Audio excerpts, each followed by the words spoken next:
It's really a workshop. It's like a bit like a submarine. It's where I make my stuff and accumulate it. My library, a lot of older work, a lot of materials, tools that I might use. Well, I get up, I usually take a walk, come back here around 11 and start working till about 8 o'clock at night. Often I'll work after dinner. There's always something that I've written down that I want to explore. A note to myself, think about this or go in this direction. The progress of the creative life is one of just sticking to it, getting up every day, just getting into the studio and making work. And then not being too concerned if a week's gone by and you haven't done anything. It's just, you just have to hang in there. I started out as a painter, 61 years ago, I started drawing and painting.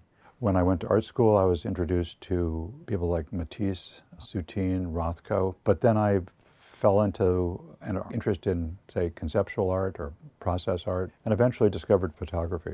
October 1976, I bought my first camera, a wooden $60 pawn shop special, and bought a really inexpensive lens and taught myself how to take photographs. And that would become my camera for 5 years. It was really a terrible machine. It was a great way to learn about photography. I've pretty much done almost every type of photographic process. I rarely work on the same idea for more than a couple of years. I'm always exploring. I love discovering new things about photography. Someone said that I work with the basic materials of photography, but for me, the basic materials of photography are constantly evolving. Not just because we're working in a digital environment, but because as an artist, you begin to see new things about the tools that you're using.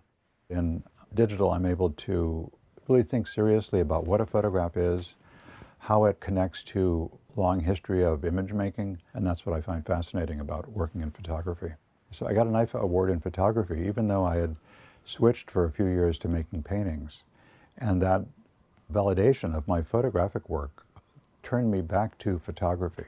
And then NYFA grant allowed me to buy a new camera to begin to think about projects that I would work on for the next 5 years. The NYFA grant just gave me the chance to catch my breath and think about new work, which really changed my life. The investment in creativity it's hard to measure. It's measured in things that are almost ephemeral, and funding in the arts is precious.